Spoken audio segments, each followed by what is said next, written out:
Today is Thursday, March 7th, 2024, and you have found the Living Youth Podcast.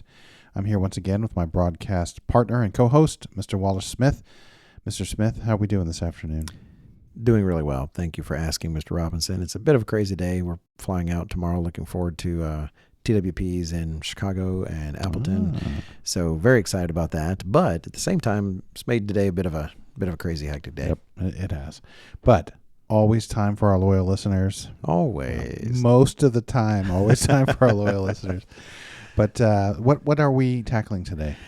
Topic is one in the news today. We want to talk about how to think about this kind of biblically and use it to highlight what's ways in which our society needs to work on understanding right and wrong, and how without that understanding, things are going awry. So talking about a news item today. Today we're going to talk about in-vitro fertilization and emotion-based morals. Emotion-based morals. Yeah. Well, that's intriguing. How's that? No, let's get into the podcast. Let's do.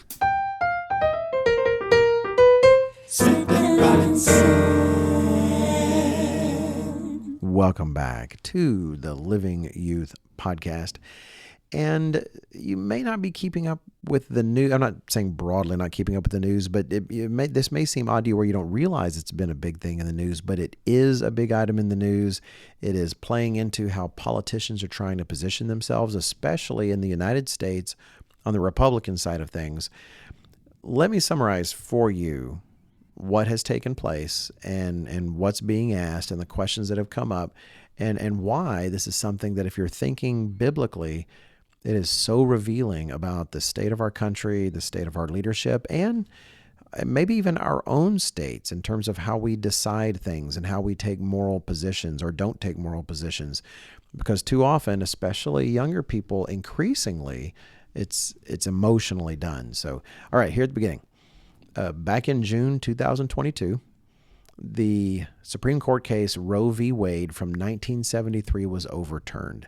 Essentially, fundamentally, and I'm not going to get into a bunch of details, so forgive me if I overstate some things, but the Roe v. Wade case in the Supreme Court in the early 1970s in the United States turned elective abortion, that is the ability to decide, hey, I know I'm pregnant, but I don't want this baby, turned that into a right to kill that baby and to have an abortion. It turned it into a federal right, just kind of like the First Amendment, the right to free speech or the right to the right to choose your religion. And that was amazing in the sense of its effect. I'm not saying good amazing, but it was huge because states couldn't then make their own laws in relation to abortion. Rather, the federal government was saying this is a human right in the United States of America, the right to kill the developing child at whatever stage eventually, depending on certain details. It could be regulated in some ways, but it really couldn't be overturned. And if a regulation looked as though it was essentially preventing the right to abortion, well, then it would be killed at the Supreme Court. But then in June 2022, the United States Supreme Court overturned Roe v. Wade. That did not make elective abortions suddenly illegal. Rather, it meant that now it was no longer a federally protected right, so that the U.S. states individually were free to make their own laws, either to restrict abortion at some level or in some cases to protect it, to try to return it to a status of a right within the state. Now, for pro-life activists and policy owners and anti-abortion activists and those who were trying to push against abortion laws and trying to make abortion illegal, this was a goal they had been seeking for decades. I mean, really probably shortly after it was decided. They're trying to make abortion, trying to change the view of the Constitution so they could have it declared illegal. Well, I mean, when was Roe v. Wade? Like 74? I think it was 73. 73. So I was born in 71. So that's how it was my whole life. And I honestly never thought it would be overturned. And, you talked about people who were emotionally charged on both sides. If you wanted to keep abortion as a federal right, you were very disappointed with this and a lot of upset people out there on TikTok. But if, you were fighting to try to overturn Roe v. Wade so the states could make it, you also were emotionally invested. But I even thought at the time, and you kind of mentioned this before the show as we were working on our show prep. There's a lot of people that recognize this is uncharted territory, and we don't actually know what the ramifications or the consequences of this are going to be. No, that is right. And so you have the states making different laws since then. Now, by the way, even though laws have gotten more restrictive since then, I should double check my source. This is based on my memory, but I think I read that in 2023, the United States actually saw more abortions than it did in 2022. Yeah.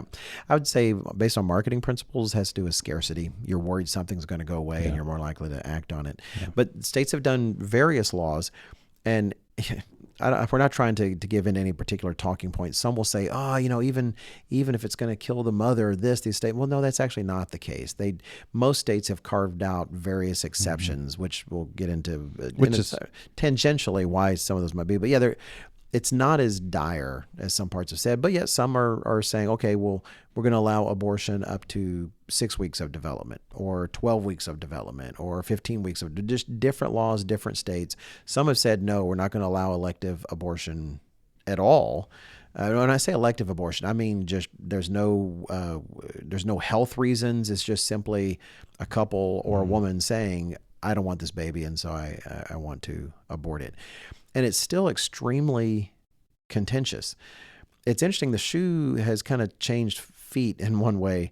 You wouldn't say it that way. You say the shoe is on the other foot, but yeah, I'm not using my idioms very well today. The new one. You do like it? I'm not sure I like it. We've updated it for our modern times. Yeah, there we go. But in a sense that whenever abortion was a federal right, you had, it's easy to say Republicans and Democrats, but I don't want to say that. You say you had your politicians who want to come across pro-life. Mm-hmm. They could just kind of yell out principles into the void, pro-life, we got to protect babies in the womb. And it was those who were pro-abortion, a lot of Democrats, but not completely. There's a mix. But still, they were in the harder spot of trying to make legislation and trying to satisfy their key supporters and not seem like but now it's turned around. And so you have some pro-life, again, usually Republicans, but not always, politicians who are trying to make choices to satisfy their supporters. Like, well, are you protecting life enough now that you have the freedom and flexibility? Are you pushing for laws like this? Versus the other side can just chant, women need freedom, and they don't have to provide a lot of details. So politically, it's very interesting. If you look at the two candidates, so I say candidates, it's not official yet, but it's getting pretty close. You have Mr. Donald Trump, who's really trying to finesse a middle ground approach. The New York Times even had an article about this, I don't know, last month, where he's talking with key advisors because he wants to take a stand that makes pro-life people happy, which is a lot of his key supporters. At the same time, he sees that the public, a lot of people in the American public seem to want more of a middle of the ground approach where abortion is still legal. And so he kind of wants to keep that option open as well. He's doing whatever calculations you do when you're a candidate, versus Mr. Biden actually has the easier course. And just looking politically, I'm not talking about morals. We'll get to that.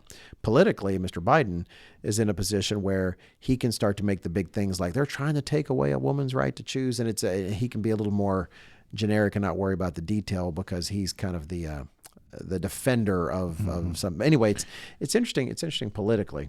Well, I think maybe we should take a moment before we go further in, because you're right. There's a great point to be made here about politicians scrambling to take positions or thread the needle on a position they want to take. For some of our younger audience in particular, what is in vitro fertilization and how is it different? Because you and I find myself naturally thinking more in terms of abortion, but this is a different thing. It is, and we're just now getting to that. That is exactly the right time to ask that question. So you're saying read the notes? No, it's quite right, Mr. Robinson. I think we've kind of talked. We have two different sets of notes. So what is in vitro fertilization? Because that's what we talk about in the title. Well, it's generally not thought of as the same topic as abortion. And we talk about it in Tomorrow's World magazine. If you go back far enough to a commentary I wrote, I think the title was Stem Cells, What Both Sides Miss, or something. I actually talked about this in a commentary. It does sound like one of mine. So anyway, but that was like 2006. I mean, it was a long time ago. However, what you have with in vitro fertilization is you have a couple that it could be a lot of different. I say a couple. In America, it's not always a couple. You have at least a woman who wants to have children sometime maybe in the future, or what could be someone who wants children now, but she and her husband, or we could say partner in this world because people aren't always married, they can't conceive for some reason. And so they would go, we often just say generically fertility clinics. They go to a fertility clinic. But you also have people who maybe like a woman who wants to have a career now and really focus on a career and doesn't want children to get in the way, but recognizes the clock is ticking and eventually you can't have children anymore because all your eggs are spent, but still wants to preserve that right. And so they go to similar clinics like this for potential future IVF solutions. And then you have homosexual couples in this case who also are going to have babies. So what does this mean? Essentially, we're talking about in vitro fertilization, which used to be called way back when like in the early 80s when they were pioneering the techniques, test tube babies. Yeah. So you take you take sperm and egg and you mix it in a petri dish, or not just really a petri dish, but you use machinery to mix it up and generate embryos, fertilized eggs, essentially. Well, I think they directly inject the sperm into the egg. Oh yeah, you're absolutely, yeah. They actually do. I've seen some kind of close up like microscope stuff, but yeah, they actually are trying to fertilize these eggs, but they're not doing it in the body. They're doing it in the lab. That's why they call it test tube babies. They're actually trying to fertilize these eggs in the lab under controlled environments, and then they begin developing, and they actually develop to a certain point, and then various things take place. They examine some of them genetically in some cases to see if there's any potential diseases in the growing embryo. But then it's a matter of implanting it in the mother. And in that case, it's difficult because only a small percentage of those actually do progress to full growth in the womb. So then they sometimes implant multiple ones, and then the ones that seem like the most likely to succeed stay, and the rest of them they kill. They take them out and abort them. Right. Well, if you're a young listener, you have no idea. So I think in the 80s in particular, we started having huge people would go to these IVF labs, do this, and end up with 5, 6, 7, 8. I mean, I think the octuplet family set a new standard. Yeah, the famous Octomom. Yeah, that was a big deal. Everybody recognized that's not such a great idea, and then I never heard about them anymore, and I never understood what happened, and now I do. They take the lesser viable ones and they take them out. That's right. it. And there are countries like in Europe that won't let you do that. You can only put in one. You can implant one and see if that works, and if it doesn't, then you can implant another one. Also, what they'll do is they'll still kind of create a bunch of embryos and then freeze some of them, so you can thaw them out and try to implant them early. Because at the earliest stages, you actually can freeze the life. in our Girl Boss Soft Girl Trad Wife, one of the things we mentioned was, for these more career-oriented women that really wanted to be, the kind of the girl boss idea, not our idea. We didn't come up with girl boss. Right. Go listen to the podcast. It's got a good clickbait title on it. That's one of the things these companies were offering was free IVF. Oh, that's freezing, right. So that you can go have your career now and then have kids in your late 30s, which most women don't realize that past 30. This is a technical medical designation. When a woman passes 35, she's considered geriatric for birthing for purposes. Birthing. Yeah, for birthing purposes. And I was looking at some of the statistics, and even with IVF, the success rate drops off dramatically after 35, and by 40, it's real. Right. And then you have cases, and this was related to the point we're about to make, where whether it's the woman's body or something like that, you regardless, you have cases where something happened, all the embryos died and weren't able to be used. Or I know I read a case where a woman, they all just failed, where every single one of them failed, and she had allowed herself to go past she was not producing eggs anymore. She had fully invested on being able to have those children in the future, and yet none of it worked. And all this time she'd been thinking of this hope of children in the future that she could put it off. Well, so here's the thing, and where these come together. on February 16th of this year, so less than a month ago today, we're recording this on March 7th, the Alabama Supreme Court ruled that embryos that are that are created in vitro fertilization clinics, that is fertility clinics, these kind of test tube babies, that those embryos should be considered children, that they are essentially embryonic human beings.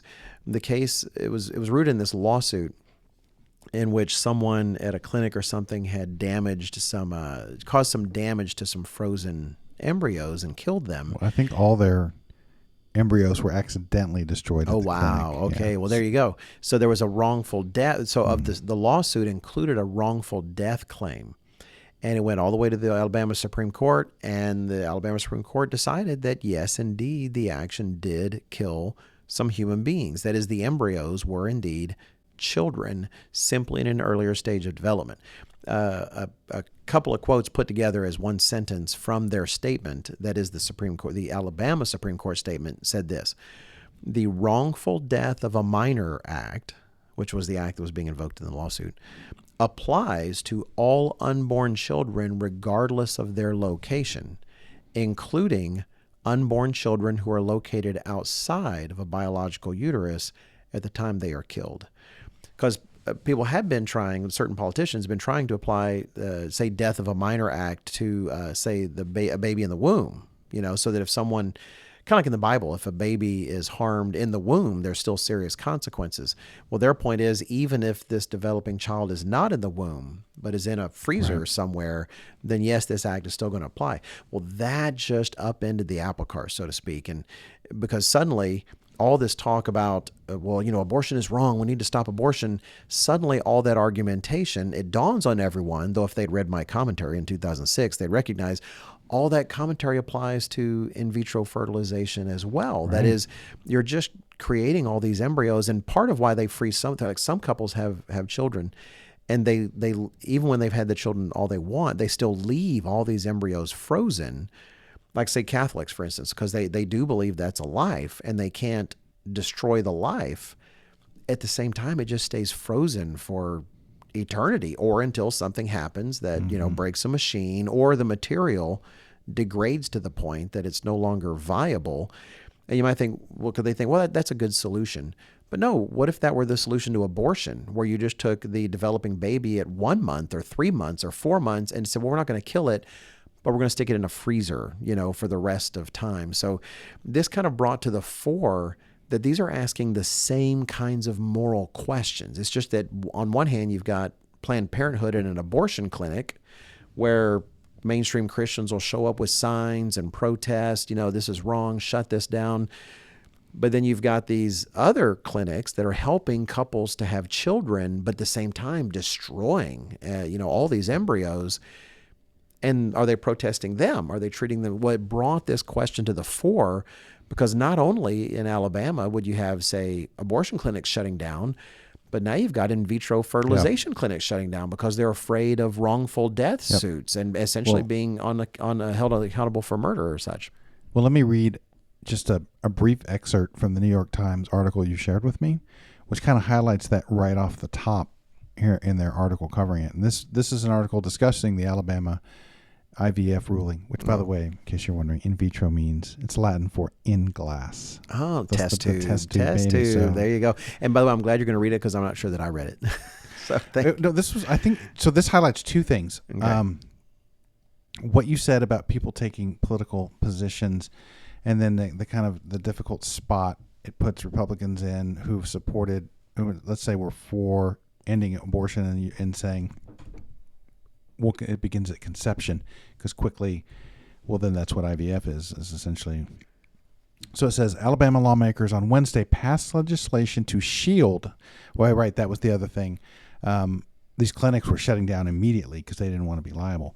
So Alabama lawmakers on Wednesday, this is, I think, just last week, passed legislation to shield in vitro fertilization providers from civil and criminal liability, capping off their scramble to allow the fertility treatment after a Supreme Court ruling found, their state Supreme Court ruling found that frozen embryos should be considered children. Governor Kay Ivey, a Republican, swiftly signed the bill into law. And then further down in the article, getting into the political side of this is what somebody on the other side said. Republicans created this mess for themselves, and now they're trying to contain the damage from it without dealing with the mess itself, said Susan Pace Hamill, University of Alabama law professor who specializes in the Alabama Constitution. She added, they're doing back somersaults to avoid disturbing directly anything the Alabama Supreme Court said. So, she's essentially saying they're trying to not counteract what the Supreme Court said, yet at the same time, how can we keep IVF going? Trying to eat their cake and have it too. Right. Exactly. And then also just in passing, because I want to make one more point that we might comment on here in a moment. But so from a BBC website article discussing it, it says the ruling sparked an immediate backlash both in the southern state and nationally. With 8 months to go until the U.S. presidential election, President Joe Biden's campaign has seized on the controversy. And the point is, that's actually not even an anti-Biden thing. It's just the people who have chosen their sides are capitalizing on it politically. Oh yeah, it's actually very similar to what was done in reverse. You have those, like say in the New York State legislature, if I recall. I don't want to slander anybody. I think it was them, but it could be somebody else. But when they essentially were all applauding how they had passed local, statewide or at least local regulations where they would allow abortion all the way up to birth. Mm-hmm. Like if the baby comes out, well then it can't kill it. But up until the last moment you could. And they said, no one's going to do that. But yet they made sure you had the right to do that. And so they would get called out for hypocrisy, saying, so wait a minute, it's just a matter of like a few centimeters. Like if the baby's here, you can kill it. But if the baby's here, even though it's in the same level of development, you can't. Yeah. And so now it's just the reverse. They're saying, wait a minute, so you're forbidding abortion in the cases of when this is very early development of a child, because you're saying that's still a child. You can't do that. But now in the case of in vitro fertilization, we should be allowed to do that, so they're accusing the others of hypocrisy. And honestly, both of them are right. There's a lot of hypocrisy to go around.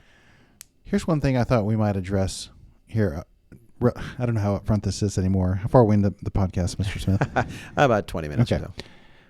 Part of the BBC article says a Pew survey released last year found that 42% of Americans have either used IVF treatments or know someone who did, which, by the way, really dilutes the statistics. It would be far more interesting to know how many people actually used it. But that brings up an interesting question. In some of my research, you could see this is actually more widely used than we might think. And it's been estimated that at this point, there's been up to 10 million children born through this process. So the probability is that even some of us here in the church have either used it or in some way brushed up against it. What would you say to people that have used this in the past or have maybe even been born through this method? Right. And that's important for all of these kinds of things. We are what we are and where we are. For someone who's kind of like, it's not saying, well, hey, you shouldn't exist, mm-hmm. right?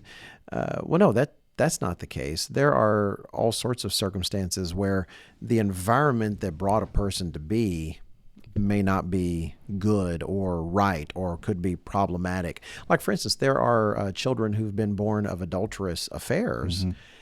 but at the same time, that doesn't mean we're not glad that human exists, and they're glad that they exist, but that doesn't mean, we don't say, they'll go backwards and say, well, therefore adultery is a good idea. We're not saying that. We all come from a broken world, and God opens our minds and shows us the truth, and we learn things we didn't know before. So we're not trying to cause anyone to feel terrible about something about the past, or even to question their own existence necessarily. That doesn't make any sense. But I can understand how the emotions can take us there. No, if you exist and you're listening to this, we're very happy you exist, and mm-hmm. we're not trying to take away from that at all. And if you're a mom that used it because you had infertility difficulties, we talked about it before the show. I have to admit, if Audrey and I had difficulty, what would you consider in just the hopes of having a baby? Right, exactly. So this is actually going to tie into hopefully our second point in terms of what to take out of this situation. But keep that in mind. Hopefully you do feel some sympathy for such families that they long to have, and we're not talking about those who are like trying to steam ahead in their career, and so they're trying to beat the clock by by cheating, so to speak, if you will. No, say couples that just long to have children, and for whatever reason, some sort of physical. Could be some kind of mutation or some genetic that would have some reason they can't, and they're looking. Well, here's an opportunity where I can, and they're wanting to take it. So it should stir our heartstrings. What God doesn't want is a bunch of heartless people who don't care about various circumstances. So that's going to be important in the second point that we make. What I'd like to highlight here at the very beginning, just to get out of the way, especially since most of you, this may be completely new to you, but even for me, it was new in terms of how it's handled elsewhere. But I had heard the following statement before I can't take credit for. First, the mentality in the United States of America. I don't think we need to linger on this, but when it comes to assisted reproduction, if you will, things like this, technology and medicine to help people have babies, the United States is like the reproductive Wild West. I remember Albert Mohler saying that on a podcast I used to listen to more frequently when I had time. Allie Bestucky, I think, said it recently. She's a podcaster, and anyway, I've seen her on Twitter. But regardless, it is like the Wild West. We have very little regulation compared to other countries. I made some notes and actually got this off of Allie Bestucky's Twitter account. She pointed out that in Italy, for instance, freezing embryos is almost entirely prohibited. You're not going to whip up a bunch of embryos and just freeze them for potential use. If you're going to make one, you've got to transfer it. You're going to make one, you've got to transfer it. Also, in most of the European Union, apparently there's a limit to how many embryos you can create. Instead of like, hey, let's just maximize our chances and make a ton of them and then filter through them. No, they kind of limit how many you can make. And apparently that's also true in Australia and New Zealand. But honestly, the United States just doesn't have a lot of regulation. And so I didn't take note of the countries, but there's other countries. It might have been Switzerland, I'm not sure, but where they actually require a couple be married. If you're going to have a in vitro fertilization, we require you to be husband and wife and be married. In some cases, if you're a homosexual female couple, because this is how homosexual female couples are having babies, some of them, they won't let you. And these are the supposed libertine, liberal countries outside of the United States, and even they recognize there's some need to regulate all of this. Whereas here, you've got men like homosexual men that are hiring surrogate women, to bear some of these babies. It is really like the Wild West. We'll be generic here. One of the I don't know, how do I like put a cap around this? There's a independent journalist, and he used to be more liberal, and had become a little more conservative because he saw some things going on out there, and I would listen to him from time to time. And then I didn't know it initially, but he turned out to be homosexual. And I thought, I don't know, should I question whether it was worth getting news from him anymore? Boy, we might have to cut this out. But once he got accepted by the conservative community, and I think this wasn't an accident, he made a big announcement that he and his boyfriend were having children, and it was through this process naturally. Right. And that actually really bothered me. Yeah, but it put. I remember when that happened, and a lot of conservatives were being called out for it. Like, well, wait a minute, we thought you kind of stood against such things, and you thought that every child needed a father and a mother, But all of a sudden, a lot of them were just kind of not there anymore. So yeah, we're definitely that's going to play into what I think we're going to have to say. Well, the Italian thing makes perfect sense because in my brief show prep work I did, the Catholic Church is very opposed to assisted reproductive technology as they view it. They just think if it's not done the old-fashioned way, that it's just a natural disconnect from the natural order of things. So I would assume that's a major influence there. Well, it's in terms of this point about America, the United States of America, it's Mr. Sandor made this point at the feast a couple years or so ago, and I thought he made it really well, that it's very easy to get caught up in this kind of jingoistic attitude in the United States because we are one of the freest nations in the world. But that also is the freedom to be absolutely atrocious and to free to do things that God will absolutely not let people do in the millennium. And it's not exactly applicable, but in terms, remember, what's our theme? Teens and young adults, we want to learn to think biblically. But it reminds me at least of what Peter says in 1 Peter chapter 2. And to get the whole sentence, I'll start in verse 15. where he says, "For this is the will of God," 1 Peter 2:15, "that by doing good you may put to silence the ignorance of foolish men, as free," that is, being free, "yet not using liberty as a cloak for vice, but as bondservants of God." That is, he was highlighting something I think is important here in the United States. We tout our freedom. I'm free to do this. I'm free to do that. But are we using our freedom to do evil? Mm-hmm. And here in the United States, we kind of recognize, well, if I'm not going to be free to do evil, then someone's going to have to make a law to keep me from doing evil. But then I'm trusting those people to make the right laws about good and evil. And in America, we just don't trust our leaders to make good laws when it comes to good and evil. And yet at the same time, you can't have a civilization in that way, because if you don't have something restraining the evil, a little leaven leavens the whole lump. It'll just, so in a case like this, where in the United States, there's no real regulations concerning this that are of great import, at least, like it is in some other countries, then it's just willy-nilly. You're going to have people, just out to make the best buck they can as a clinic. And so whatever techniques result in a happy couple, that's what they're going to do, even if it means destroying a lot of embryos. And part of what's fascinating about this circumstance is how it really is pressing people to face not just the political motto, hey, we want to fight abortion, but the whole principle involved, because it touches on things other than abortion. And God wants people to think broadly on the principles, not just the politics. And in the United States, it's very much like the time of the judges. I've often thought, especially, I just love it when you were going through the judges, Mr. Robinson, because the United States to me reminds me a lot of that time, Yes. where they didn't have a king Absolutely. that was over-regulating anything. So the people were kind of free to do as they will, and eventually just turned into disasters and monstrousness and terrible things.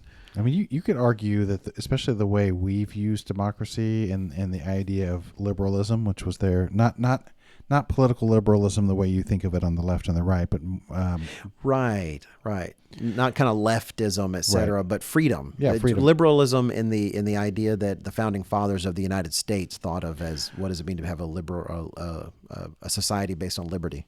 But I mean, I never really thought of it exactly this way, but you could argue that we fundamentally structured the country in a way that we just kind of make it up as we go along, with certain levels of freedom and liberalism. Yeah. I thought it was all fascinating. I don't know if we've mentioned on the podcast before or not. I think we have. I think when we talked about, I don't remember which podcast that was, but you had a book that you referenced, which was fascinating, that said kind of where we are today, right now. We think about in terms of like, man, if we could just go back a certain point in time in America and get things real established, we'd be better off. Well, in some regards that's true, but the seeds of where we are now were founded at the beginning of the country. Right. Oh, it'd be great to talk. That would be fun to do a whole podcast on sometime. I'm actually going through this guy's book in more detail. I'm making myself pay attention more, because I do think he makes a fantastic point that going back to the principles of the founding of the country and the philosophy that laid that foundation would not solve our problems, because they're actually rooted in those very principles. Because believe it or not, the Constitution did not fall out of the Bible. As much as we like it, that's not where it came from. It's probably at least fair to say that the Bible had some influence over it. Oh, 100%. But you're right, it is not biblically based. You're right. We could actually refer people to the podcast we did a long time ago. I think it was still the old microphones with Mr. Sandor, where we talked about the Constitution, that morality, and being an American, and that was actually really interesting. So I'll try to include a link or something like that on the livingyouth.org page, which is the home of the podcast. But before we go on, Ms. Robinson and I are kind of hankering to get to the emotional decision-making part. It'd probably be good just to make sure we are clear, in case you've never understood this. Why does the church even have the position it does about abortion? What is the biblical principle? We're about biblical thinking. What is the biblical principle that is at stake in all of these kinds of questions? Because we're going to contrast what the world is doing and what a lot of young people are doing, what a lot of politicians are doing, with what we want to be doing. What we want to be doing is making decisions and basing our values on just objective biblical thinking. So when it comes to these matters, these issues, the fact is this: human life is sacred in the sense that it bears God's image. Zebras don't bear God's image. Chimpanzees don't bear God's image. Sea otters, incredibly cute, but don't bear God's image. And vicious. Yes, I've heard they're very vicious. Ducks, waterfowl, catfish. Anyway. Well, that was the whole purpose of Adam. God That's telling Adam to name the animals, and then when he was done, he recognized there was nothing that corresponded to him. That's exactly right, Mr. Robinson. So only humans bear God's image, and because they do, murder applies in the realm of humanity and doesn't apply in the realm of animals. When a lion eats a zebra, he's not murdering, he's just hungry, right? But in a lot of cases, not all cases, like when God commanded an execution, so that was not a murder technically. However, the fact is that murder does apply when it comes to human lives. We believe human life is sacred in the fact that it bears God's image. In fact, God even grounds the idea of murder in the fact that humans bear his image in Genesis chapter 9 and verse 6. And so the question is, okay, when does human life begin? And we believe human life begins at conception. That is the clear demarcation line when a human life has come into existence. So with that in mind, we want to apply biblical thinking on these things. However, that's not what you see. It's not what you see going on in the world in general. In general, I'm not saying in every case, but you definitely don't see it also in our politics. What you see, and people are counting on you, this is not only is it a natural state, for a lot of younger people, you're definitely seeing it, but it is also used to manipulate. And what you see instead is emotional decision-making. That is, this situation makes me feel bad, therefore it must be bad. But this situation makes me feel good, and therefore it must be good. For instance, in this particular case, it is easy to feel sympathy for, I'm not trying to be graphic, but for children torn apart in the womb. The terrible practices that are involved with some abortions. And so sometimes we might ground our feeling that abortion is wrong in those cases. And then we recognize that, well, even in cases where it's a smaller, it's a zygote, an embryo, something smaller, still we recognize that it's a human life and I should care about human life, but it's still kind of connected with this idea of a child in the womb. And we tend to think of it in a certain way. But when it comes to in vitro fertilization, there's a whole nother set of sympathies there might be for those who feel the one way, where now you truly do sympathize with a couple that longs to have a child but simply is not able to do that. Well, in that case, is the creation and destruction of embryos okay because you're trying to help a couple who wants to have a child but can't? But in the other case, the destroying of embryos is wrong because you're ending a human life. Because on the other side, they pulled the same kind of thing. They'll say, well, consider these poor, young women that were, abused or something, and are trapped with a child. They'll try to pull on your heartstrings in one way. Well, in the other case, we have also very natural heartstrings. And so you have people deciding what's right and what's wrong based virtually completely on their feelings about the situation. And in this case, you even see it in terms of laws. You see it in how the governor there in Alabama has responded in others. Is there any scripture we could look at that would describe this process? Good setup, Mr. Robinson. Yes, one of my favorite scriptures, even mainly because it beats me up so often. I think I've mentioned on the podcast before, that you can have an odd relationship with the scriptures where the scriptures that really seem to kind of smack you around a little more, and may force you to grow up and learn or become some of your favorite. But one of my favorites is, and that relates to this, is Jeremiah 17:9. Jeremiah 17:9 says, "The heart is deceitful above all things and desperately wicked," which actually can, I think, more literally be translated desperately sick. Who can know it? This idea, and I used to emphasize a lot more in some of my congregations, the heart is deceitful above all things. It's like, okay, well, look, what does that mean? Well, think of the greatest liar you know. I mean, someone who just lies like it's breathing. Hopefully you don't know anybody like that, but it might be a politician, might be someone on television, might be just someone who is just remarkably deceptive and very good at deceiving others. And then you bump into Jeremiah 17, verse 9, and it says, hey, the heart's deceitful above all things. Even that guy, even that is, and it's not just speaking of like physical organ hearts. It's talking about your inner self, the one that whispers to your mind and says, if you will, hey, you want this, or this is good and this is bad. And so when we're just making decisions based on the direction that our heart leads us, in terms of what's right and what's wrong, then we're making right and wrong based on something that will whisper to us all sorts of things that frankly are not trustworthy. Yeah. But here's the thing, and this is what's fascinating for it to me, is you see this playing out in real time in the politics. I think I mentioned at the beginning some of this. You have some of these politicians who, back when Roe v. Wade was a thing, it's easy to just, let's, up to the gates, we're going to charge, we're going to make all this happen.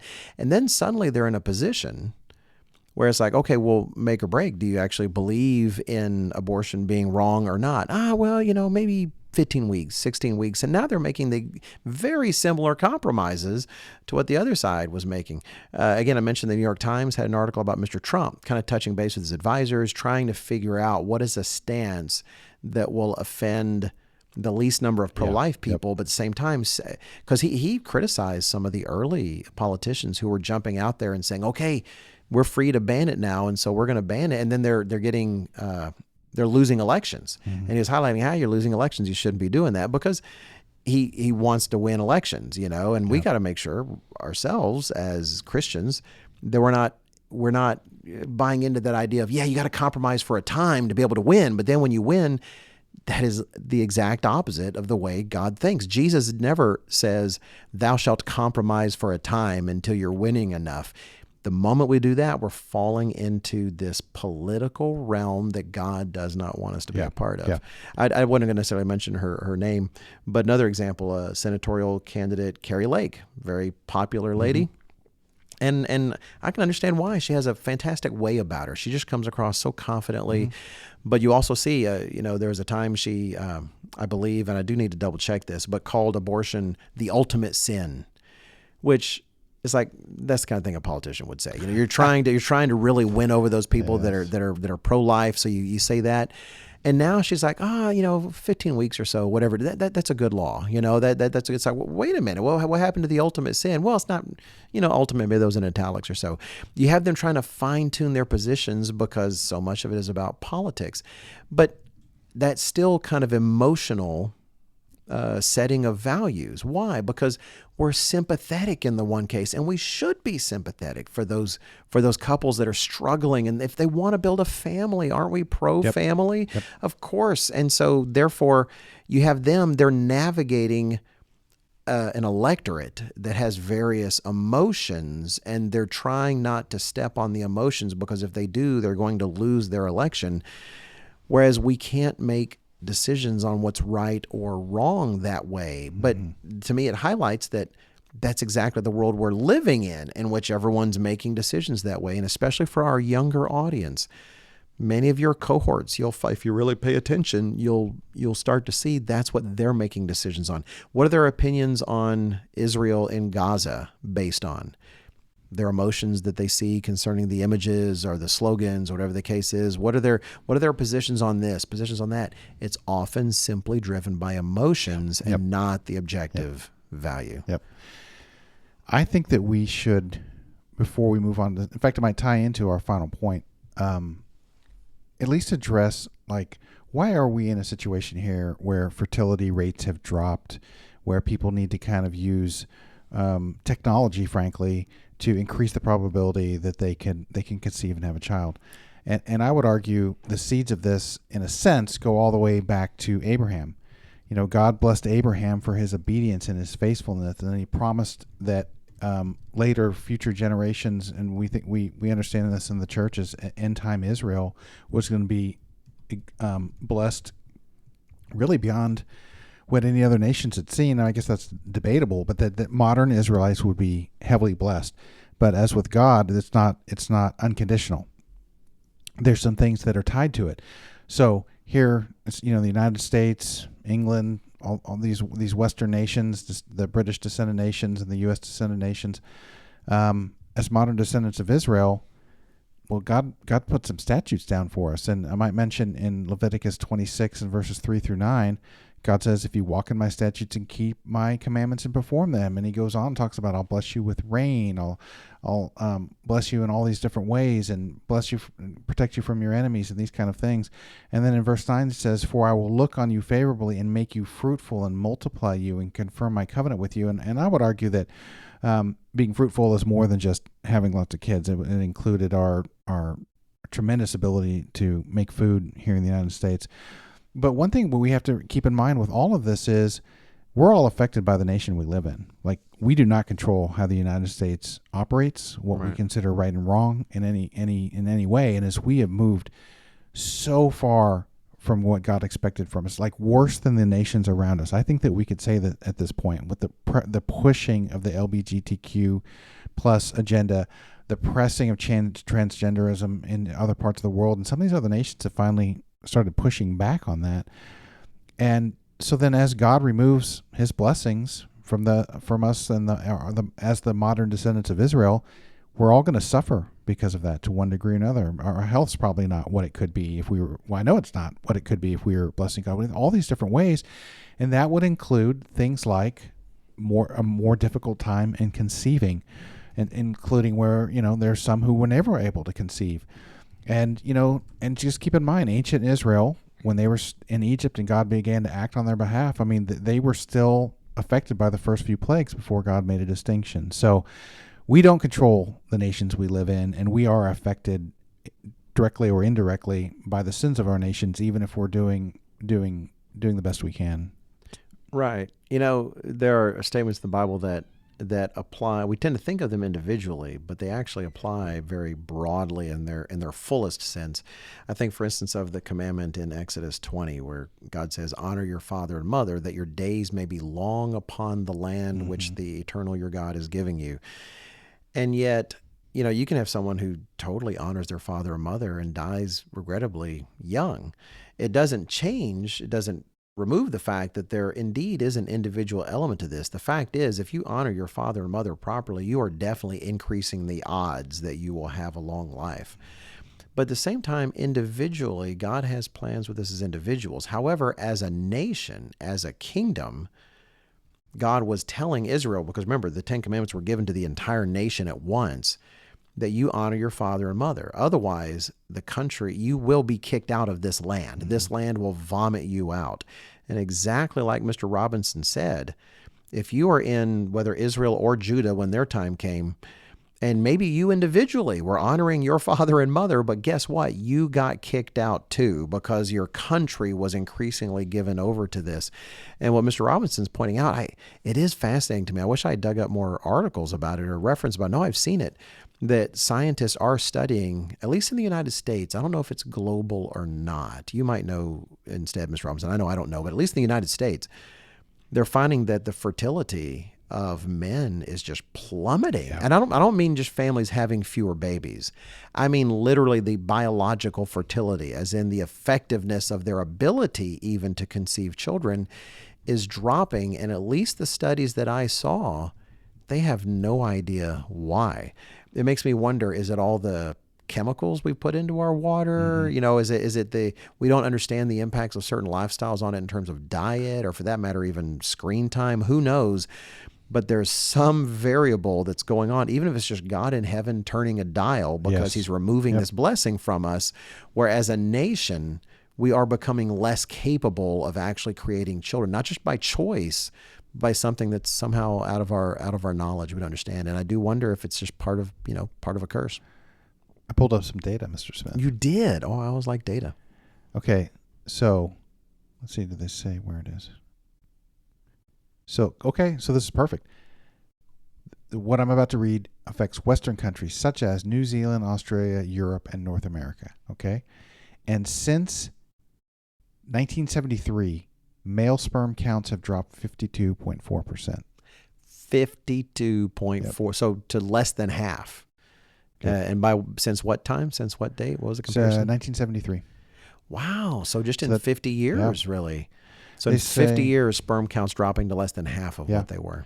So the decline in male fertility is the subject of research and debate. Proposed explanations include lifestyle factors such as change in diet, physical activity levels, increased exposure to endocrine disrupting chemicals such as those found in plastics and pesticide. Some scientists have questioned the extent of the crisis. The scientific community, however, generally acknowledges increasing male infertility is a men's health issue. That is fascinating. Yes, I miss Dr. Merritt at times like this. I could just see him saying, "We need to get more weed germ out there," right. Or he just really it'd be fascinating to see him tackle this. He was probably right. He probably was right.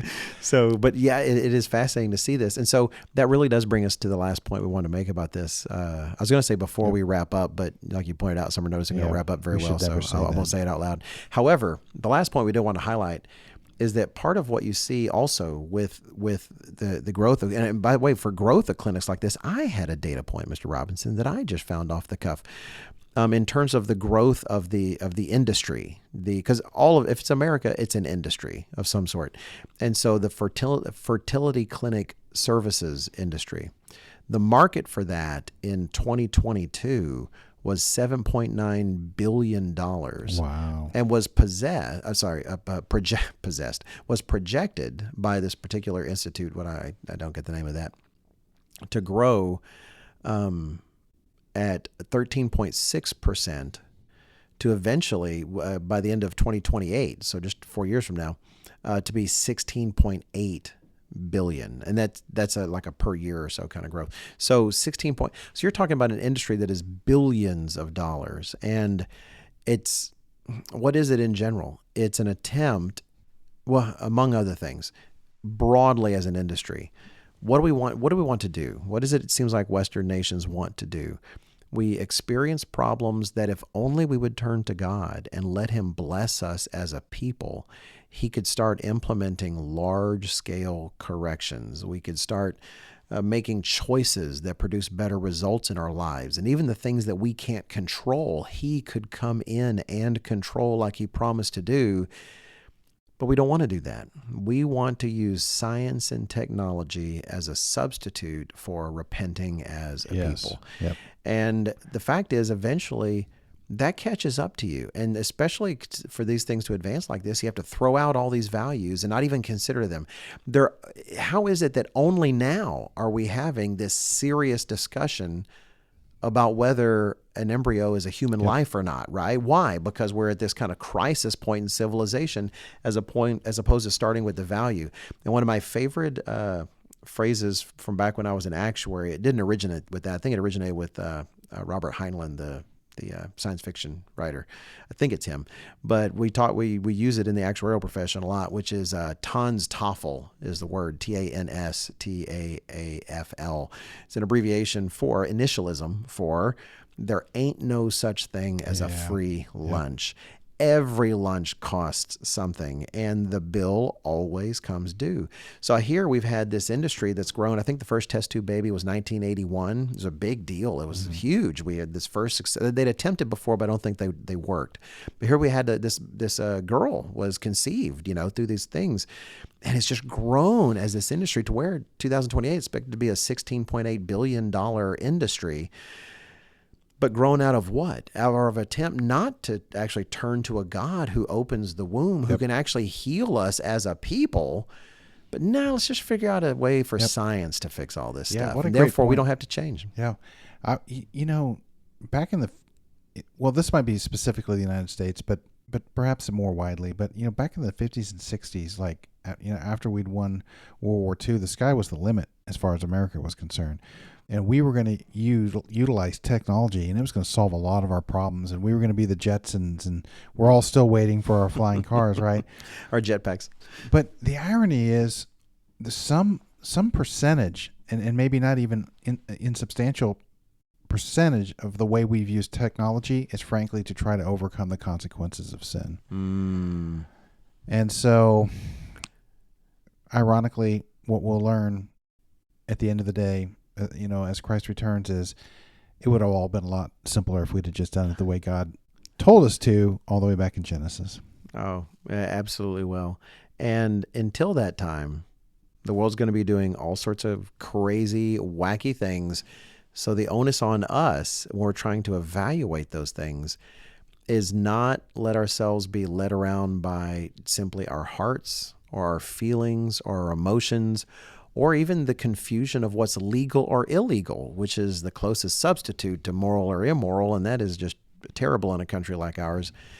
But rather to found our understanding of what is right and what is wrong based on principles, and not just any principles, the principles illustrated in the Bible, which is given to us to help us understand the mind of God.